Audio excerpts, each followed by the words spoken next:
Thamma movie review. Ayushmann Khurrana, Rashmika Mandanna और Paresh Rawal starrer कल्पनाशील horror comedy अब ज्यादा लंबी और दोहराव वाली हो गई है।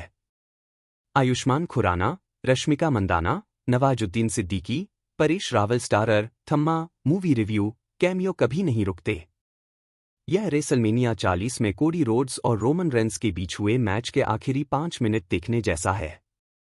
कोई भी कभी भी आ सकता है। Star cast: Ayushmann Khurrana, Rashmika Mandanna, Nawazuddin Siddiqui, Paresh Rawal. निर्देशक: आदित्य सरपोतदार। भाषा: हिंदी। जासूसी और पुलिस जगत के उलट, मैडॉक फिल्म्स द्वारा रचित हॉरर कॉमेडी जगत अपनी महत्वाकांक्षाओं की गति को बनाए रखने के लिए कम से कम अलग भाषा और परिदृश्य की पड़ताल करता है। स्त्री से यह सब शुरू हुआ। एक रहस्यमयी महिला की एक अनोखी कहानी, भेड़िया, एक सामाजिक टिप्पणी थी जहां एक क्रूर मानवसेप्शु परिवर्तन कथा के राजनीतिक कथानक के साथ घुल मिल गया। तो थम्मा की दुनिया क्या पेश करती है? इस बार निर्माताओं का लक्ष्य पिशाचों पर आधारित दिमागी कसरत वाला हास्य पेश करना है। दृश्य प्रभाव हमेशा की तरह साफ सुथरे हैं और किरदार जानबूझकर अति विशिष्ट हैं। नवाजुद्दीन सिद्दीकी काफी कम इस्तेमाल होने के बावजूद और आयुष्मान खुराना ने सटीक टाइमिंग दिखाई है और रश्मिका मंदाना अपनी बेबाकी बरकरार रखती हैं। खुराना ने फिर भी दिल है हिंदुस्तानी के शाहरुख खान और ब्रूस ऑलमाइटी के जिम कैरी की तरह एक सनकी पत्रकार का किरदार निभाया है। जब वह पहली बार ताड़का मंदाना से मिलता है तो वह उसकी दुनिया में होता है। वह एक बाहरी व्यक्ति है। कुछ ही क्षणों बाद, सबसे तुच्छ तरीके से, लेकिन जरूरी नहीं कि बुरे तरीके से, वह उसकी दुनिया में प्रवेश करती है और बाहरी व्यक्ति बन जाती है। स्त्री की तरह नायिका ही उस अनाड़ी नायक को बचाती है जो प्रकृति की एक अंधकारमय और पेचीदा शक्ति से बहुत अधिक मोहित है।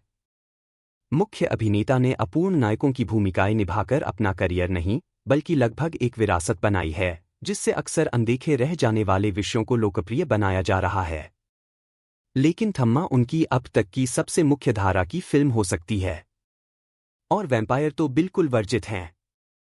और गीता अग्रवाल शर्मा एक बार फिर अपनी भूमिका बखूबी निभाती हैं। उनके निरंतर पीड़ित किरदारों की अपनी एक अलग दुनिया हो सकती है। अगर 12वीं फेल, सायरा और थम्मा किसी बार में चले जाए तो यह देखना दिलचस्प होगा कि बातचीत कैसी होती है। बाजार में आई इस नई हॉरर कॉमेडी के पक्ष में कम और विपक्ष में ज्यादा बातें हैं। लेकिन इसका तीखापन उतना उत्तेजक नहीं है जितना स्त्री में था। और फिर आइटम सॉन्ग की समस्या है। मलाइका अरोड़ा का एक बेवक्त गाना खटकता है। नोरा फतेही भी हैं। ये गाने उन लोगों के लिए काम कर सकते हैं जो मास सिनेमा से संतुष्ट हैं, लेकिन ये कहानी में कोई खास योगदान नहीं देते। स्त्री 2 में तमन्ना भाटिया ने कम से कम कहानी को आगे बढ़ाने के लिए एक महत्वपूर्ण और निर्णायक भूमिका निभाई। ये संभावित कॉमिक बुक किरदार हैं जिनके एक्शन सेट आपको उन एक्सबॉक्स और प्लेस्टेशन वीडियो गेम्स में देखने को मिल सकते हैं जो पौराणिक कथाओं और लोक कथाओं से प्रेरणा लेते हैं। कल्पना कीजिए कि आप एक कॉमिक बुक पढ़ रहे हैं और अचानक आपको बेमतलब के गाने सुनने पड़े।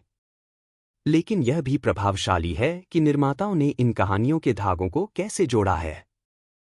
और कैमियो कभी खत्म नहीं होते।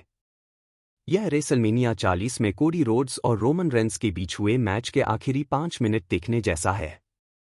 कोई भी कभी भी आ सकता है। थम्मा में व्यापकता, महत्वाकांक्षा और कल्पनाशीलता है, लेकिन यह जरूरत से ज्यादा लंबी और दोहराव वाली भी है। एक समय के बाद वैम्पायर वाले चुटकुले मजेदार नहीं रह जाते। एक गलत समय पर किया गया चुंबन भी है। एक और कमजोर सा पल, इस बार अच्छे मायनों में नहीं, जिसमें आयुष्मान खुराना एक वीर योद्धा की भूमिका निभाते हैं। आप मुझे अच्छे लगने लगे के क्लाइमेक्स के ऋतिक रोशन जैसे आदमी फाड़ की याद दिलाता है।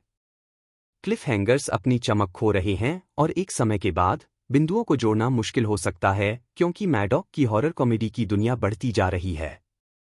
अगली कड़ी शक्तिशालिनी है जिसमें अनीत पड्डा मुख्य भूमिका में है। इस नए शो में गीता शर्मा का होना तो बनता ही है। उम्मीद है कि मोहित सूरी के कैमियो के साथ हमें एक अर्ध सैयारा जैसी दुनिया देखने को मिलेगी। रेटिंग 2.5 में से स्टार।